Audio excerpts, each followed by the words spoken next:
There's a lot of anecdotal advice around on improving your marriage. But if you want something you can really use that will actually make a difference and reignite your marriage, check out the link in the description below. The question, how can I 100 guarantee that I won't end up divorced like my parents? Answer by Dushka Zapata. Get married. Don't get married. Either way, I 100% guarantee you will not be safe. You will get hurt, feel lost, confused, betrayed, heartbroken.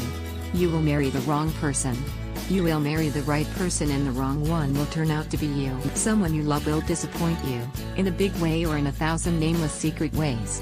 I can even tell you who. Everyone you love. No one can live up to the trillion expectations we refuse to admit we have. If you do nothing and retreat and remain circumscribed to your bedroom and stay under the covers, you are still not safe. You will have instead relinquished everything that is beautiful. You are not safe. You are not safe. Not ever. Now go live your life as if death was 100% certain. Because it is. Answer by Doug Army. Through years of marriage there have been a couple of times Eva wondered if we'd make it. My guess is, there have been more than a couple for my wife. We started out committed for life. No matter what, side by side, we'd see it through. 2 months in, some of the cute little things that attracted me started annoying the hell out of me. And my wife felt annoyed that I was annoyed. I wondered occasionally, who is this person I married? And my wife, no doubt, wondered the same. Only more often. And with more reason. Just two naive kids, attempting the impossible. To stay in love through a lifetime. Yet, I think what kept us together, in an ironic way, is realizing it could all end. That there are no guarantees. Thankfully, both sets of parents stayed married. But we've watched friends and family go through the trauma of divorce. Injuries which left them with lifetime scars. So we never take our marriage for granted. We purposefully treat our relationship as a fragile treasure. We both realize it needs to be cared for. Through the ups and downs we keep coming back. We always keep nurturing our love.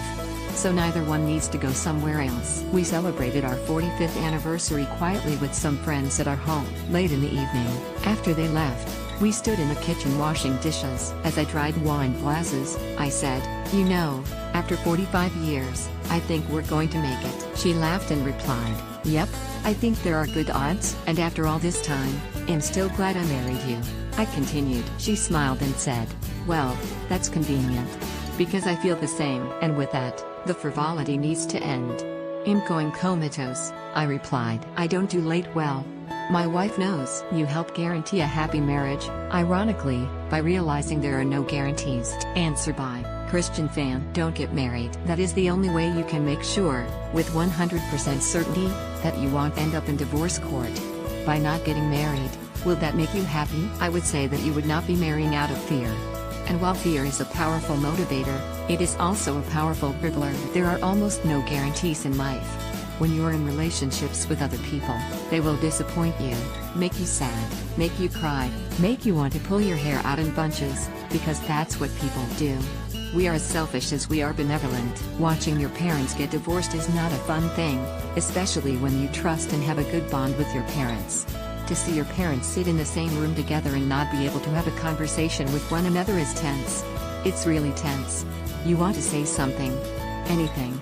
But it's not your place to say anything, because the battle is with them, not with you. Your parents are your parents. You are not responsible for the mistakes they have made. Not the mistakes they made individually. And certainly not the mistakes that they made jointly. Each one of your parents came into the marriage with unhealed and unchecked wounds. They came into the marriage with fears, anxieties, and pride that was never dropped off at the door. That's why they fought. That's why they fight. When you give your life to another person, because that's what you are doing in marriage, you are offering your consent to being wounded. There is no perfect marriage. Because there are no perfect people. There are just people doing the best they can, with the toolboxes that they have, and often failing at creating what they had intended, because they are flawed and wounded human beings.